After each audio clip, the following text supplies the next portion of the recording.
So recently someone commented on one of my videos. He said, "This is the philosophy of a 6-year-old." And at first, of course, I dismissed that as an insult, but then I realised something rather interesting. Why is it that imagination, intuition and wonder are so often dismissed as childish? Because, we've made extraordinary technological progress, yet many of humanity's deepest problems like poverty, conflict, crime, misery, anxiety, and, of course, mental illness in general, remain largely unsolved. Einstein once said, "The intuitive mind is a sacred gift and the rational mind is a faithful servant." And we've created a society that honours the servant and has forgotten the gift. So I began wondering, what if that comment isn't simply an insult? What if it revealed something much deeper about the way we've been educated? And so I thought I'd tell you. From childhood, we're taught to divide reality into separate subjects: mathematics, science, history, geography.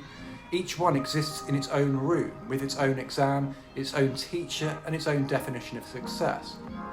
We're rewarded for remembering information, for specialising, and for arriving at the correct answer. And looking back, I sometimes wonder whether we've confused training with education.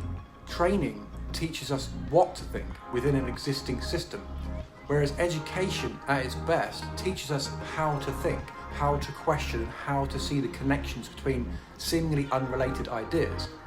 And those aren't the same thing.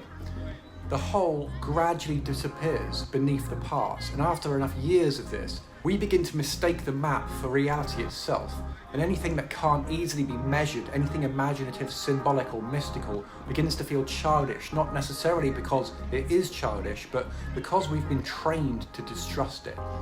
This isn't an argument against science or rationality, they're extraordinary tools. The problem is, however, when they're mistaken for the whole of human intelligence.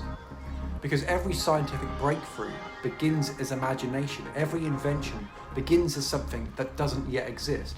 And perhaps this is why so many spiritual traditions speak about becoming like children, not because children know more, but because they haven't yet forgotten how to wonder. They ask impossible questions, they imagine impossible worlds, and they see connections that adults no longer notice.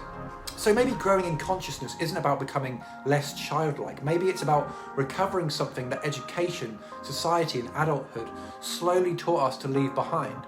And perhaps intelligence isn't simply the accumulation of knowledge. Perhaps it's also the recovery of the imagination.